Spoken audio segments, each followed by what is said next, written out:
everyone. This is Linda. You're in the right place if you're here for the WeTech Qualcomm Global Scholars Enrichment webinar for July. We're going to get started in just one more minute as we wait for a couple more attendees to join, and then I'll do kind of a test of all of your tech to make sure that you can hear us and use all of the capabilities, and then we'll fully get started. So just hold on one more minute.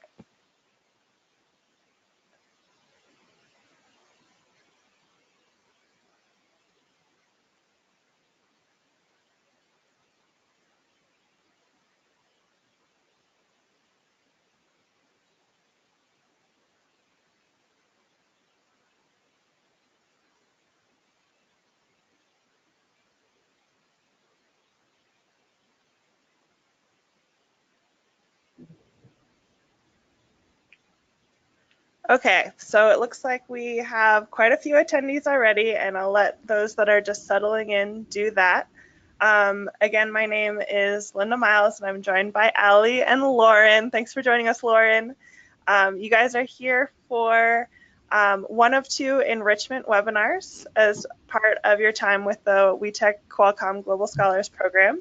We're really excited. I apologize in advance for my dark background. I'm actually in the middle of the woods right now in a beautiful place in California called Tahoe.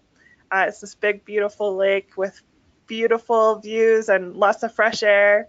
And I'll turn my webcam off later because I feel like sometimes it's distracting. As we get started, I just wanted to go over the GoToWebinar platform. I know some of you are very familiar at this point with it, but I just want to make sure that everyone knows all of the capabilities. So first, I'm going to administer a poll. So I want you to click and tell me if you can hear the presentation. So I've just launched the poll, and I want you to click either yes or no, not yet.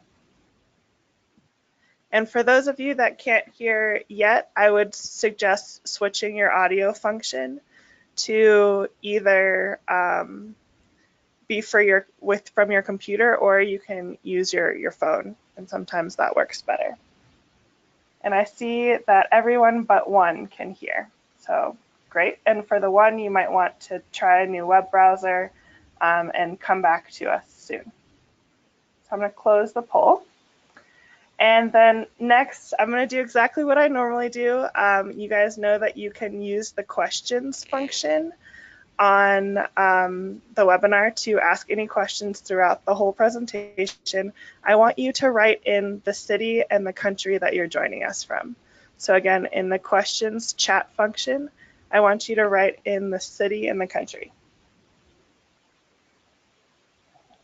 Perfect. Thank you.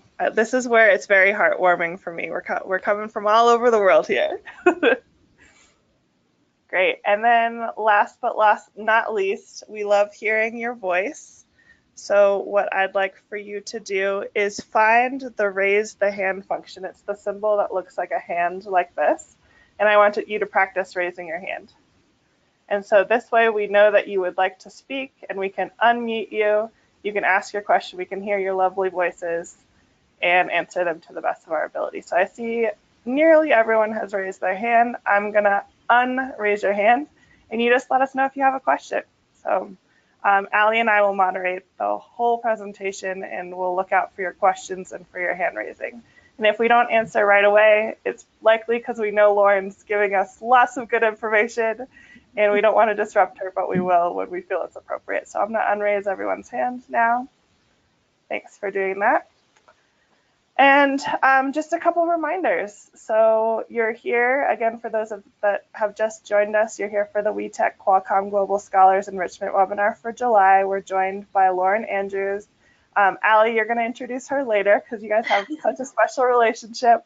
And you guys are near the end of your scholarship. So just as a reminder, you have Allie Clayman as a wonderful resource. She's your advisor throughout your time with us. And I work very closely with your mentors. So continue to be in touch if you have any questions. We're so happy to be here with you, so happy to help. And and let's see where we are in your curriculum. So all of you are very familiar with Cronus by now.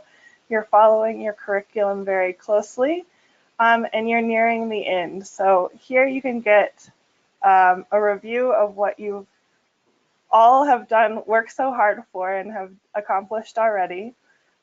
You're towards the end and working towards your last milestone, and very likely are working with Allie and some of your final steps. And next week, we're going to do a general check-in just to see how you're doing and answer any last questions that you have. So next Tuesday, I think it is, we're going to get together and we'll send another reminder via Cronus to make sure that you log in. But we'll have one last meeting, all of us together online, just to make sure that you have all of your resources that you need to finish up.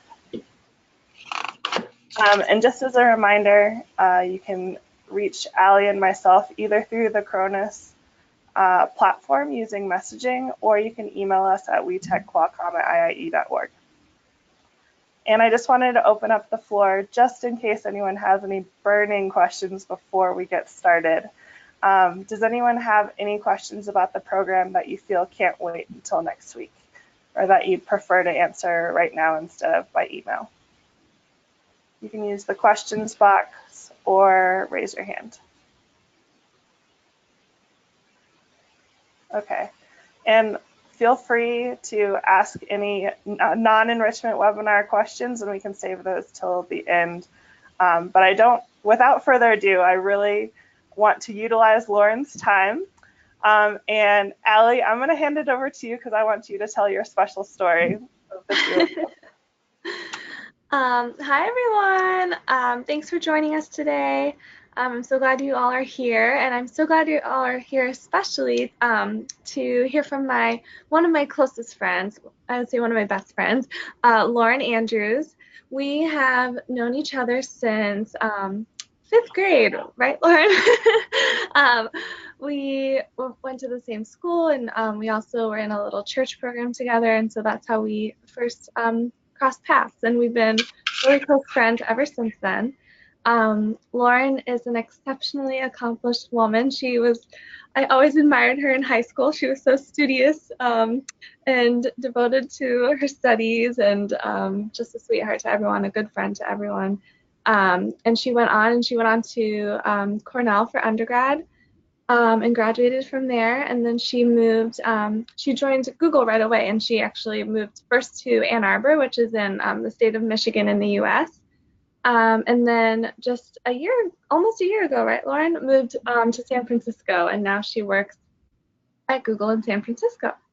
And she's just a wonderful resource. She's a wonderful speaker, very professional young woman, and I'm just so glad that you guys are here to hear from her today.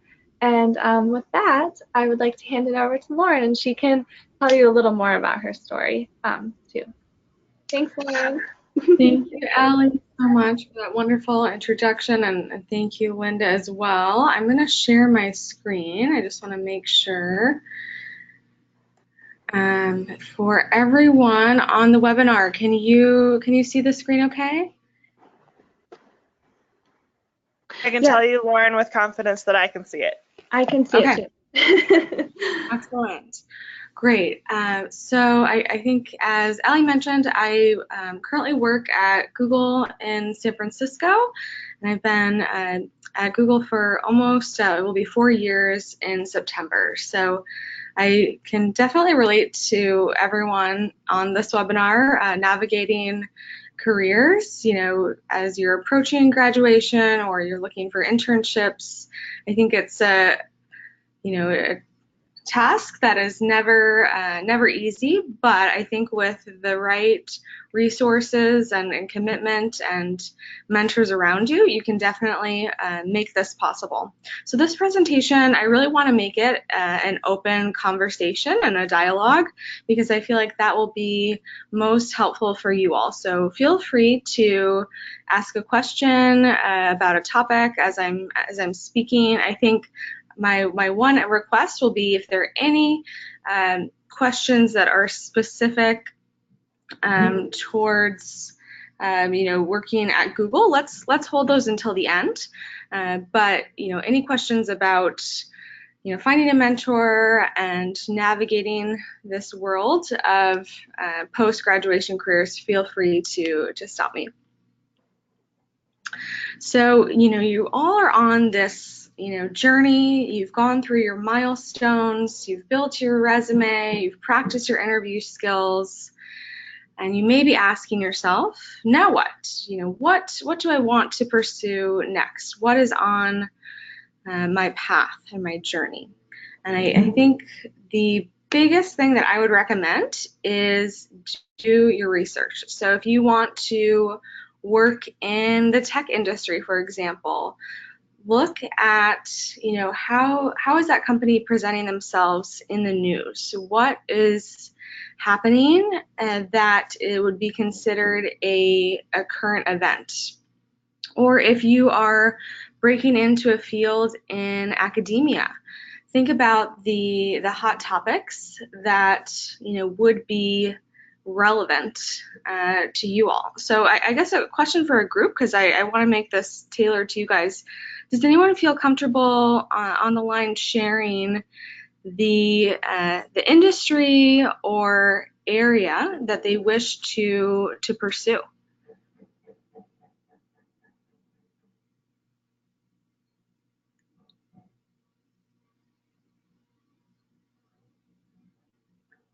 And let's see, I'm not sure.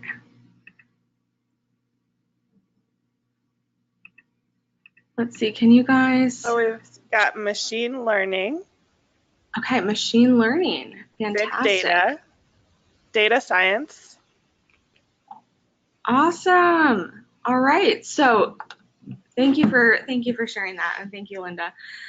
So I think all of these, are industries where, if you're looking at a startup, or if you're looking at a big company, make sure that you do your research, so that way when you actually do submit your resume and your cover letter, it's actually tailored to what this company is looking for. And that's what's actually going to allow you to stand out, because if you say, I'm interested in machine learning, that's fabulous. But if I'm a recruiter, or if I'm a hiring manager, I want to know the why. Why are you interested in machine learning? What value can you bring to our organization, or what value can you bring to our academic program? So I think it may sound simple, but I think doing your research, and even if it's spending an extra 20 minutes investing in what is a company's mission, what do they stand for,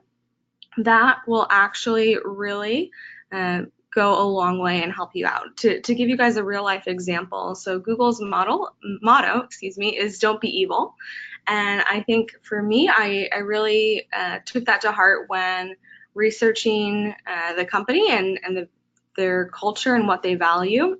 And when I specifically talked about how I felt I represented the "Don't be evil" motto in my own life by talking about some alternative spring break programs, some mission trip programs that I was a part of in college, and I connected that back to the workplace. So really do your research, but then also connect it back to make sure it's personal and reflects who you are, not just what talents would you bring to the organization based on your skill set, but how you will bring yourself as an individual to work. Okay, so next really important thing that's a part of this ever ongoing journey is finding your own champion, someone who will rally behind you. So the reason why I chose the word champion is because we all have mentors in life and people that we look up to. But I think in this job search or grad school application process, it's really important to have someone that will be your champion and your cheerleader no matter what, because they will be there for you in the victories, but they will also be there for you in times of disappointment. I think for me, I have a few wonderful champions in my life. But I think one specific champion that really helped me was an amazing mentor at Cornell who was affiliated with the Public Service Center, so the volunteer program that I was a part of. And the reason why I call her not only a mentor but a champion is because she would push me and really push me to be my best. I think if you can, mentors can guide and advise, but champions are the ones that can really help you excel and be your best self. So when I would apply to different internships and I wouldn't get the role I wanted, she would keep pushing me and say, Lauren, let's tweak this part of your resume, or let's talk about this a little bit more in your cover letter, or let's practice some of these behavioral interview questions. And that type of time and commitment is so precious and so special. And so that's why I consider that individual, Joyce from the Public Service Center at Cornell, one of my champions. This, your champion could be your mom, it could be a sibling, a grandparent, anyone that will really push you to be your best self. So I really recommend, I think homework for everyone on the line is make sure that you have a couple champions in your life. I know that everyone has at least one, someone that pushes them to be their best, but really make sure that you seek out not only champions maybe that you might live with or that are in your family, but also finding champions in the workplace too that can support you. I think especially, finding strong women champions who can rally and be supportive regardless. I think one thing I'll point out, especially being very early in my career, is people talk about finding a job and they don't really talk about how hard it can be. So I just want to recognize that for some people it can be really quick and easy, and that's incredible. You should celebrate that. But it is a process, and it's not just companies wanting you, but it's also, think about it as you are vetting companies, right? Because in the workplace we spend most of our day at work. So really think about it as a process that can take time. It can be grueling. Sometimes it's not easy, but I really believe that I think if you have the right champions by your side, then that will make the process that much more rewarding. So I would love to hear, because I like to interact with you guys, if anyone feels comfortable sharing who your champion is, or if you feel like you found a champion in your life.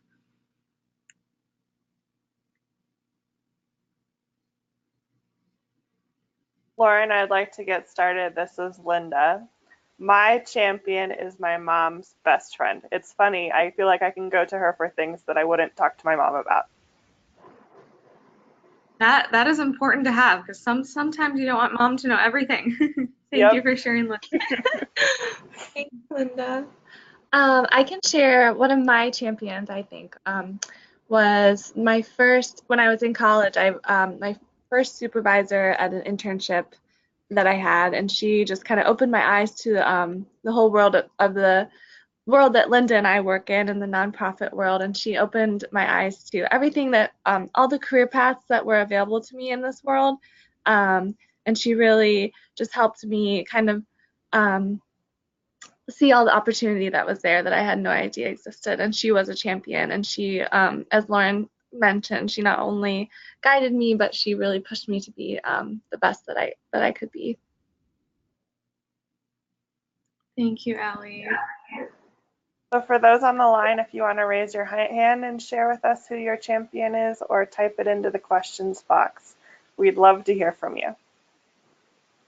And if you are still looking for a champion, that's okay too.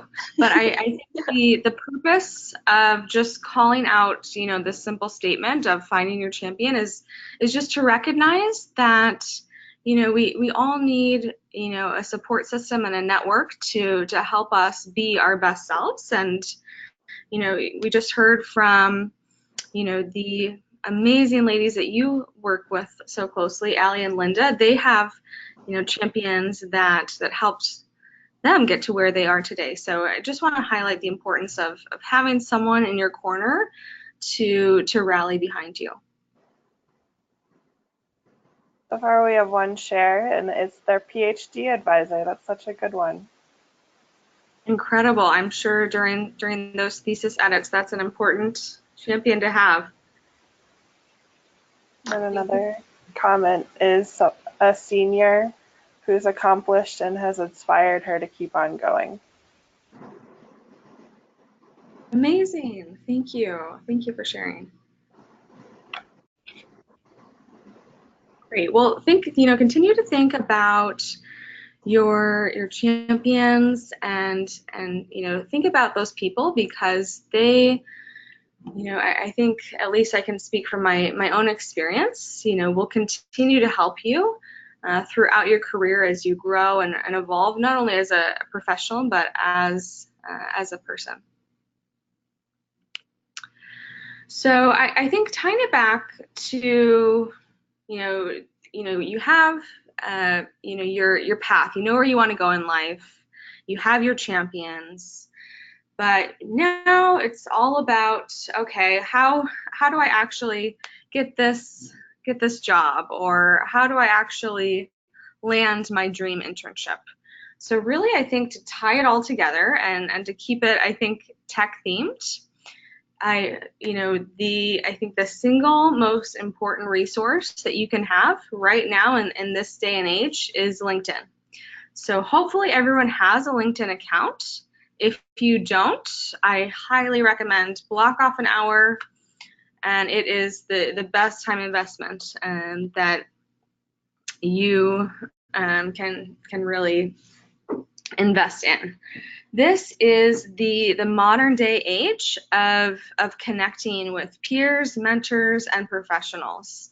I'm sure everyone's probably heard the phrase, it's not what you know, it's who. I think LinkedIn really brings this idea to a reality. We're in an interconnected world, and if you want to make sure that your LinkedIn account displays who you are as an individual, because recruiters are going to look at this before they offer you a phone screen. Academic programs will look to your LinkedIn to see if they can find out a little bit more about who you are as a person. So really think about your LinkedIn account as a forum to represent your brand, who you are, what you represent, what you stand for, but also to, of course, demonstrate your previous academic and professional accomplishments. I think just a few quick tidbits about LinkedIn and tips and tricks that I think will help. So I think for any champions and mentors in your life, obviously your milestones are coming to a close, and this program will soon end. But in order to make sure that you continue to cultivate these professional connections that you have, make sure that those individuals that you've connected with are a part of your LinkedIn network, because you never know when those connections can be helpful down the road. So if you're not already connected with your mentors and champions on LinkedIn, make sure you are, because these are the people that can actually endorse a skill that you have, or they can write a glowing review, which will actually help you to get that job or internship that you're looking for. So for example, someone on the call mentioned earlier that they're interested in pursuing machine learning. If I were you, I would make sure that whoever your champion or mentor is in the machine learning space, Have them write an endorsement on your LinkedIn profile highlighting the work that you've done in ML. So that way, a few months from now or a few weeks from now, when you go to apply to that role and a recruiter wants to know a little bit more about your machine learning experience, they can look at your LinkedIn account and actually see those endorsements already on your profile. This is, these are priceless because these are essentially glowing recommendations that are coming from people that trust you and can speak to your work. The one key piece of advice that I would make sure you always ask before requesting a letter of recommendation or before asking for an endorsement on LinkedIn is ensure that this individual can provide you a good letter of recommendation. If that individual says no, I don't feel comfortable sharing, or I don't think, Lauren, I don't think I could provide you a good letter of recommendation, that's okay. It's better to, state that up front than have, a letter of recommendation that is mediocre or subpar, because that could, prevent you from getting into, the grad program or academic program of your choice. So always make sure that you ask the individual ahead of time before requesting for an endorsement. On LinkedIn, it's a little deceiving because within the tool it can make it really easy to request an endorsement, but I always think it's really important to ask the person first, can you please, endorse me for my machine learning capabilities? Can you provide a good letter of recommendation or endorsement? Because I think people will be pretty honest with you. Yes, I'd be happy to write you a glowing review, or what, actually, Lauren, I would prefer not to write a letter of recommendation. So that's okay, but always make sure that they can provide a good endorsement, because you want to make sure that you have your best mentors and champions supporting you and helping you reach your end goal. Lauren, I have a quick question for you. Sure. So I remember when I first joined LinkedIn and I felt like I didn't know a lot of professionals in the field, and a lot of my connections might have been my college peers. Mm-hmm. Is it okay for peers to write recommendations, or would you wait until you've had that interaction with a mentor and a professional? Thank you so much, Linda. Absolutely. Peers can oftentimes will know you better than your professors, or better than your mentors, just because they spend a lot of time with you and can speak to your work. So absolutely, I would say peers can also be a great way to build that professional network and also have that endorsement available. And I think I thank you for mentioning that, because I have a note here about, when you first open LinkedIn, it can be overwhelming because, you want to make sure that you connect with as many people as possible. A good way to start that is actually, add friends, add people from college, acquaintances, anyone that's already in your circle. That's a great place to start and build those connections.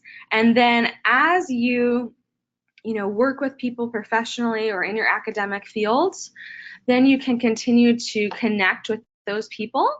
The one thing I will, make sure that's really important to keep in mind is, if you haven't met someone in person, or if you haven't talked to them on the phone, or haven't connected over a webinar like we are right now, make sure that you actually include a note in that LinkedIn request that includes, how you know that person.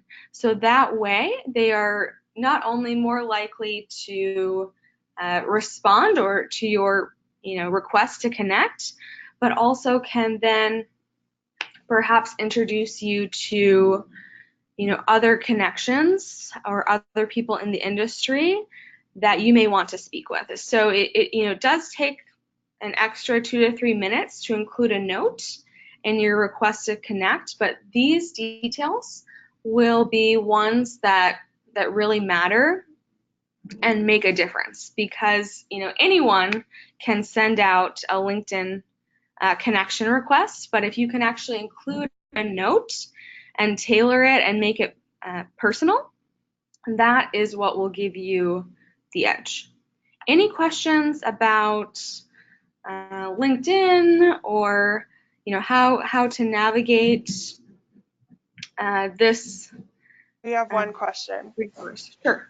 And Hema, I'm going to actually make it two parts. So we have one question, but I'm going to add to it because I feel like participants might have like some more questions in regard to this. So Sure. her question is, when we apply to grad programs, and I'm going to add when we apply to grad programs or a job, I know a lot of people are looking towards internships.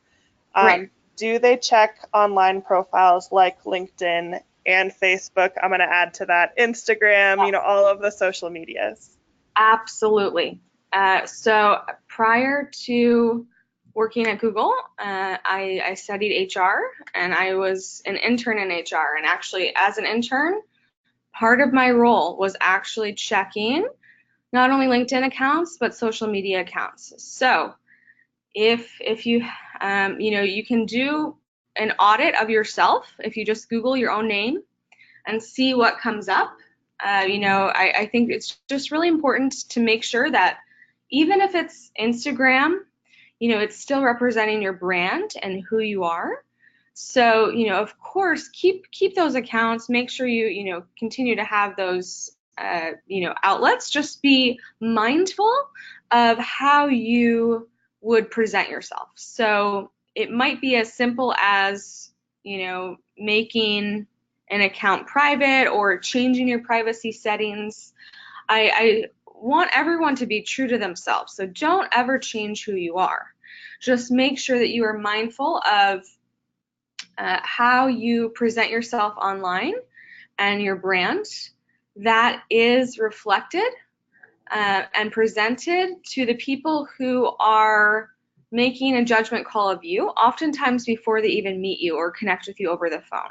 So I think that's a fantastic question. Yes, just be mindful of your online presence across social media. After that, I've worked in an admissions office for a graduate school, and it really depends on their admissions committee and how savvy they seem to be. Absolutely an HR department will, but at a graduate program, I would say that probably, but not always. Good point. So I think this is my personal opinion. I think it's always, when in doubt, it's always good to kind of do a quick audit of yourself just by doing a simple Google search. Nothing to be, worried or paranoid over. Don't ever lose sleep over this. But I think, just be mindful of your presence online. And I think, to Linda's point, every company is different, and every grad program has their own screening process. But I think as long as you're aware and even asking, these questions, it tells me that you're thinking about this in the right way.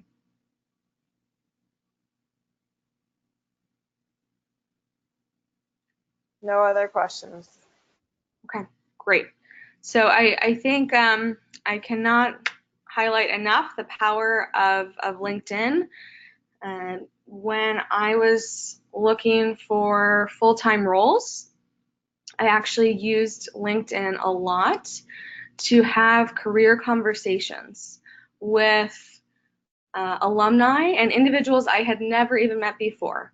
And through connections on LinkedIn, they were gracious enough to talk to me about different fields of interest, on the phone. So I think, do not be afraid to leverage this network that you have built, and you would actually be surprised by, I think, how willing others are to help you.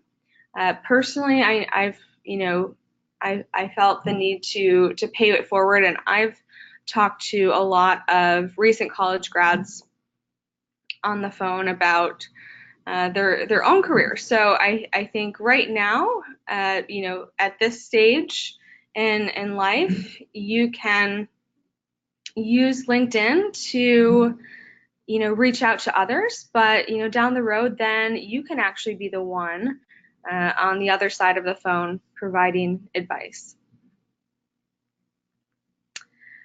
And I think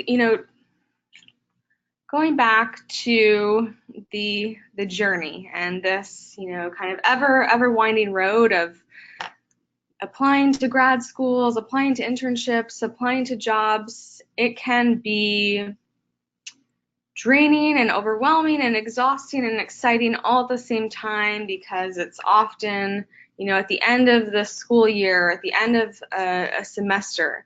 But really take time to celebrate and appreciate the journey, to be present-minded. I think I remember for me, when I was on the job search, I would take notes after all of my interviews and write down what went well, what I could work on, what I could improve upon.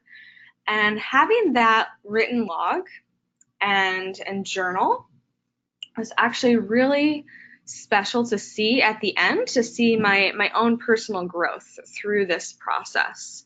So I think, I can guarantee everyone that is a part of this webinar, the fact that you are here, you are, tells me that you are a high achiever and that you strive to be your best every day. So I just want to give you all, high achievers, the opportunity to give yourself a pat on the back and recognize and appreciate how far you've come. You are almost at the end of your milestones as part of this program. You are making positive steps towards your next path in your career, whether that's grad school or a job or an internship. So whether it's a journal or just a mental reflection, make sure that you appreciate this journey, because it can feel sometimes like, where is the light at the end of the tunnel? But if you take time just to reflect and see how far you've come, it's a good way to, I think, really appreciate all of the talents and accomplishments that you all bring to the table. And I think on that note, I think one last point that I want to make here is expressing gratitude. So this goes, I think gratitude is important in all aspects of life, but especially in this process.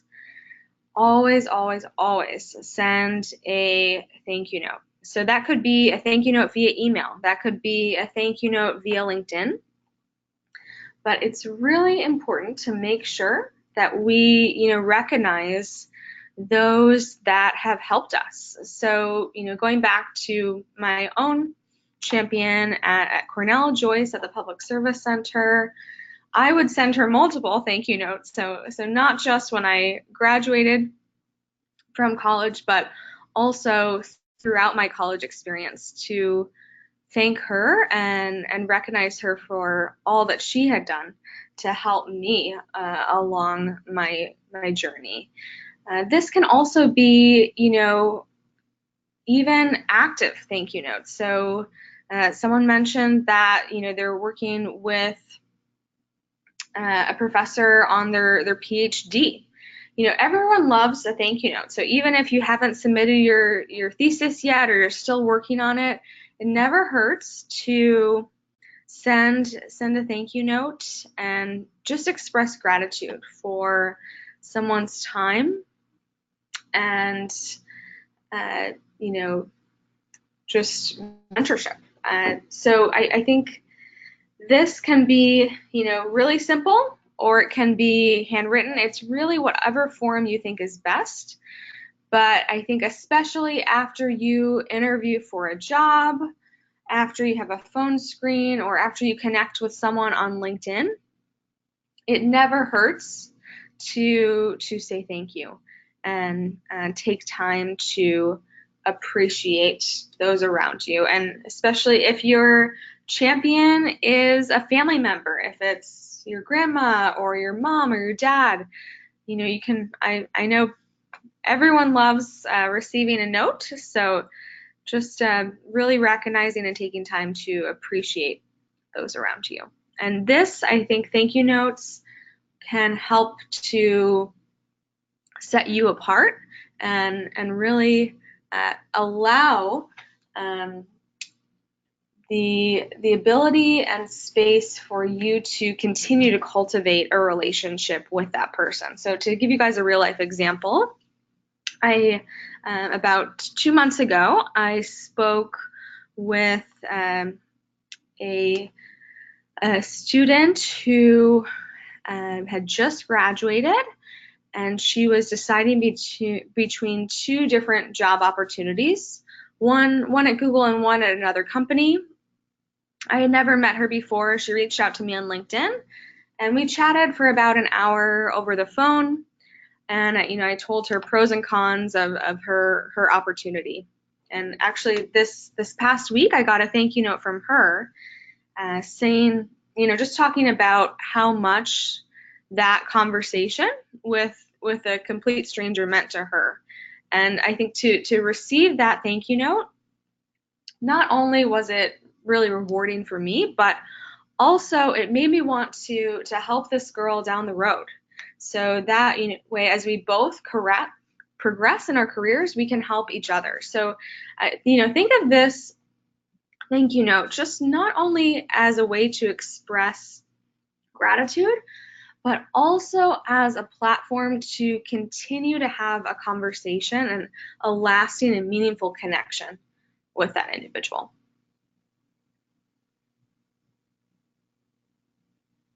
Any questions on gratitude or thank you notes?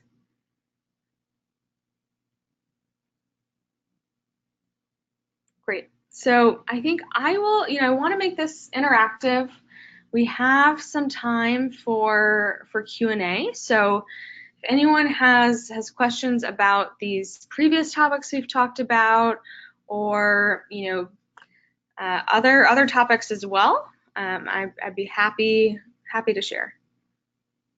We have one hand raised. Awesome. And Taya Sweeney, I'm going to unmute you so that you can ask your question. It looks like you're self-muted, so you'll have to take yourself off of mute to ask.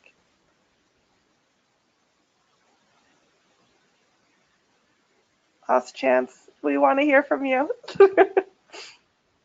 Okay, well, all right. Bummer. Okay, that didn't work.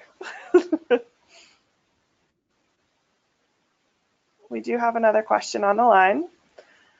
What will be the most important things that you, when you check LinkedIn to meet someone unknown? So can you give some more tips about reaching out to people that you don't necessarily know on LinkedIn?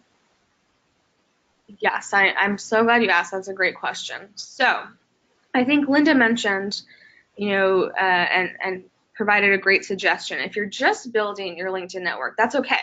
But it's really important to connect with people that you already know, because then it will show what's called first and even third degree connections. Meaning, so for example, let's say, Linda knows someone that I want to connect with professionally.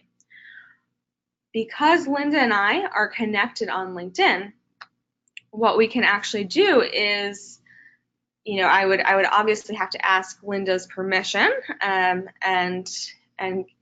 get her endorsement. But the beauty of LinkedIn is what Linda can do is actually make an introduction and introduce me to that person that's in Linda's network that is not yet in mine. And this is extremely powerful because instead of blindly reaching out to this person, Linda is actually endorsing you and saying, or she would be endorsing me in this example and saying, my friend Lauren really wants to speak to you about topic X, and here's a little bit about her, I'll let you all take it from here, and then I could introduce myself. But having that, I guess, like connection or endorsement is a great way to use a tool.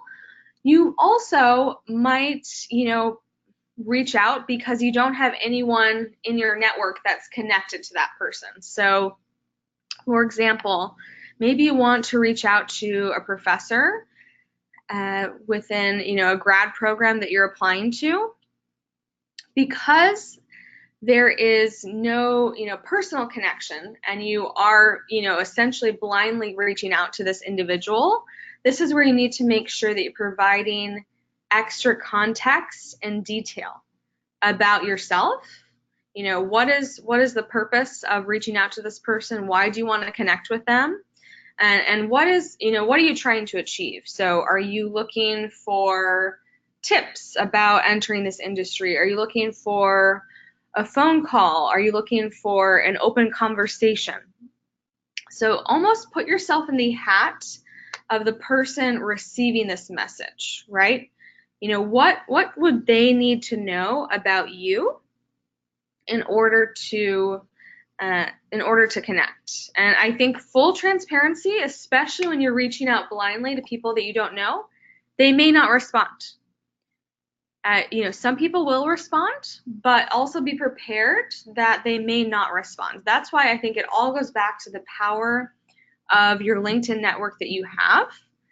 If I'm trying to reach out to someone in Linda's network, they're much more likely to respond to me if Linda personally endorses me, rather than me blindly reaching out to that person on LinkedIn.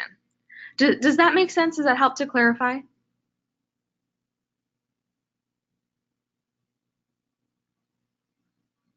Yep.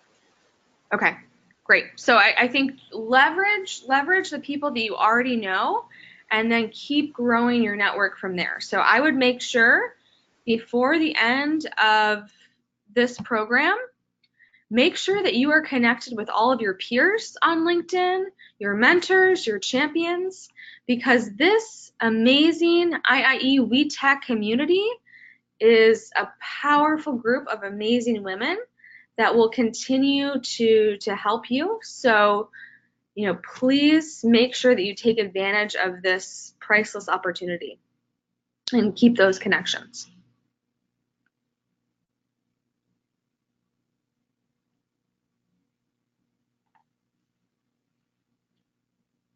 Okay, I'm going to read another question. Sure. I recently applied for a summer internship at a big IT company, but sadly wasn't considered. Reached out through a family friend at one of the big institutes in the country, only that they only take students studying at these bigger premier institutes. So I wanted to ask, how do students apply for an internship at Google? Is there a specific online portal you could name? Great question. So, like any big company, Google included, there are, basically you can go to the careers page or the job portal. Google, I believe it's just careers.google.com, and you can apply for internships. I think one piece to note about any big company that you apply to, and I think I say this because I had to remind myself this through the job search process. Don't take it personally, especially at a big company. You have to think about the volume of applicants that are being processed and received. So I think this is a great example of something to put in your own personal, journal, or, to put on a dot as a dot or a pin in your road or journey to finding that dream internship or career. I would reflect on, what went well, what could be improved. Sometimes you could do everything, everything could be perfect and it just didn't work out, and that's okay. I think one recommendation I have is make sure to apply to different types of companies. So, if you're interested in IT, for example, definitely apply to, the big companies, but don't be afraid to apply to smaller organizations. They might not be as large, but you have a higher likelihood to get the internship, and oftentimes you have the ability to have a larger impact. For me and my internships, I actually really appreciated working on smaller teams because I was given larger scope, and that actually helped me to prove my impact and then get a role at a big tech giant. So don't underestimate smaller companies, especially if you are new to the workplace. It sometimes takes some experience and a few jobs or internships to show or prove your impact before you can get that dream role. So I would say don't give up. Keep working hard and being your best. But I would say, in addition to the big tech companies, think about some medium-sized companies as well that could still be just as valuable, or if not even more valuable, because you're going to get a lot of different experiences. Great answer, Lauren. I have nothing to add. Thank you. And Hema says, makes sense. Thanks so much again. Of course. And, I think everyone has gone through, the college application process. Finding roles or internships or applying to grad school, in a lot of ways it's similar. It takes practice, it takes time, it takes a support system and a network. So I think if you can, write down and articulate what you want and where you want to go, that will help you, because so many times people will apply to a job online or submit their resume through a job portal, but they're not able to articulate why they want that role and why they want to be a part of that organization. If you can articulate those two things, why you want to be a part of that organization and why you can add value, that will help to set you apart.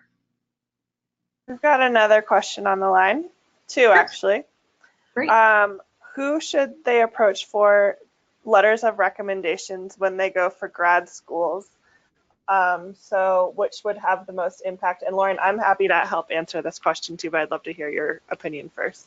Yeah, so I'm actually going to defer to Linda and Allie on this, because it, again, it depends on the grad program, but we have two amazing ladies, Allie and Linda, who have navigated this process, so I'm going to defer to them. Cool. I'll speak on my own experience and experience working at graduate schools. So like Lauren said, every school approaches this in a different way. And every school, when you apply, they'll likely say if they want someone who has work experience in the past. Some will advocate for just continuous learning, and you go straight from undergrad to graduate school or and then onwards to a PhD program.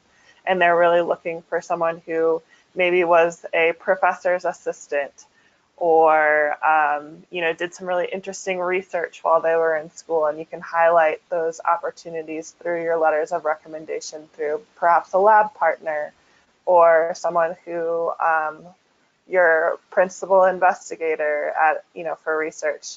But I would say it's usually a combination of several contacts. So they at minimum will ask for 2 letters of recommendation, sometimes up to 4, and maybe even more, but that's been my experience. And they're looking for letters of recommendation that can really show you as a well-rounded individual. So they're going to look for someone who you've worked with in the past. They're going to look for someone who perhaps even was a peer, and definitely a professor for grad schools as well. So what you can do now is, we all know that you have incredible mentors through the WeTech Qualcomm program. Definitely ask your mentor, if you're thinking of applying to grad schools within the next couple years, if they'd be willing to write a letter of recommendation based on your experiences that you've had just in your conversations as you go through the curriculum. You can even highlight some strengths that you think that you have that you'd like for them to highlight, that you think would be exceptionally important to write about in a particular grad program's recommendation letter. Tell them about your excitement for that school, and they can get excited with you. And before you finish your classes for each term, think about 1 or 2 professors that you've had memorable interactions with. Write a note to yourself about what would make you memorable to them. And my tip for you guys, and what I did, is I went through those notes, because I didn't know what grad school I wanted to go to when I was graduating, but I did know after I had worked for a couple years. I then looked through those notes, reached out to those professors, included both a sample of the work that I did for them while in school and a picture of myself and a compliment to their class and why it was memorable to me. And I used that to leverage a letter of recommendation. And it's not uncommon for students to need to do this, so don't feel embarrassed at all. Lots of professors end up writing incredible letters of recommendation for you. Allie, do you have anything to add to that? So in my own experience, it was definitely, as Linda mentioned, I just wanted to, I mean, they obviously have, each program, I would say, gives guidelines for who should recommend you, but I definitely kept in mind that I wanted to show myself as a very well-rounded person. And I tried to get someone to recommend me from kind of every area of my life that really pertained to this program. So I definitely had a supervisor, my champion that I mentioned, she was a recommender for me for grad school. And then I also had a professor from each of my majors. So I had 2 majors, and so I had a professor from each of those. And, you know, I would just advise you now to kind of make sure that you have a professor in your corner and develop, you have your mentors, but I would definitely develop relationships with your professors and teachers assistants, just because you will need recommendations not only for grad school but for work after school. And so I definitely recommend cultivating a relationship with a couple of professors, and if you haven't started that already, I would just think about it. And you don't have to be best friends, but it definitely helps them write a recommendation that's really true and honest, and can really, uh, that's thoughtful and really shows that they know you as a person, instead of just like a student who asked them to be to recommend you. So I recommend cultivating those relationships, and just, I think, as Linda said, making sure that you're showing yourself from all different areas of your life, and that you're well-rounded and that you have a lot to offer. Great. Hopefully that answered your question. We do have another question on the line. I want to be mindful that we're 1 minute away from 9 o'clock. So unless we have any other burning questions, this will be the last one. But again, you're very welcome to reach out to myself, to Allie, Lauren. I don't know if you're cool with them trying to find you on LinkedIn. Absolutely, yes. That's what this is all about. Of these resources for you. So last question is, Lauren, can you tell us a little bit more about how you got your job at Google, and was it tough to get a job at Google? Yes, it was tough. I think for me, the end-to-end interview process was actually almost 6 months, which is ridiculous. But I think, it really, for me, went back to my network. I was able to talk to someone who was in my college professional professional network that was working at Google, and he was able to refer me to the role that I then started in when I joined the company.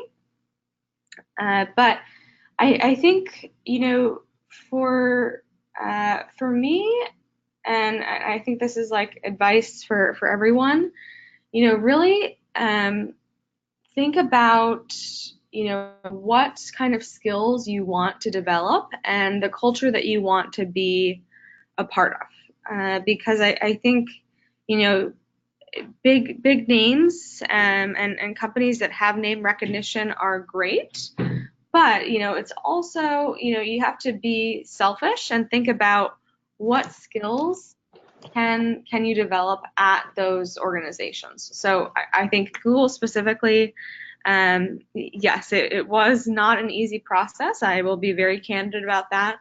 But I think overall in this, career search, really think about what's important to you, what you value, and then think about which companies represent those values, and then think about how you can get to that end goal or dream job, internship, grad program, etc. Thank you. With that, let's have some parting words from Lauren and Allie, and then we'll be finished for today's session. So why don't you start, Lauren? Sure. Well, I just want to thank you all so much for your time today, for taking time out of your busy schedule to, really take time to learn more about how you can be your best self. So I think key takeaways would be, recognize that this is a journey. It's always evolving and changing. Make sure to keep champions in your corner. Think about your online brand and your presence. Really leverage your connections and always, express gratitude for those who have helped you along the way. Great. Is it okay if I go then? Of course, yeah. We love hearing from you. I would just like to thank everyone for attending today, and I would especially like to thank Lauren for giving a wonderful presentation, and for joining us and agreeing to address these young women as they think about the next step they want to take in their life. It's invaluable to hear from women like Lauren who are in the tech field, and we're just so thankful that you agreed to join us, Lauren. Thanks, Lauren. And to our scholars, I'm so glad you were here. If you have any questions, I hope you feel free to reach out to all three of us. Find us on LinkedIn too. Yes, please know that we are here and open to your questions and inquiries, and always happy to answer and step in. Wonderful. With that, just an extra plug. We have our last check-in meeting next Wednesday. So look on your Cronus curriculum and make sure you register for that, and we'll go over all the last details of your scholarship as you finish up. And with that, thanks to Lauren especially for your time, and to all the ladies who've joined us. Allie and I love connecting with you, and we look forward to seeing you soon. So have a good rest of your evening. Bye. Thank you. Bye.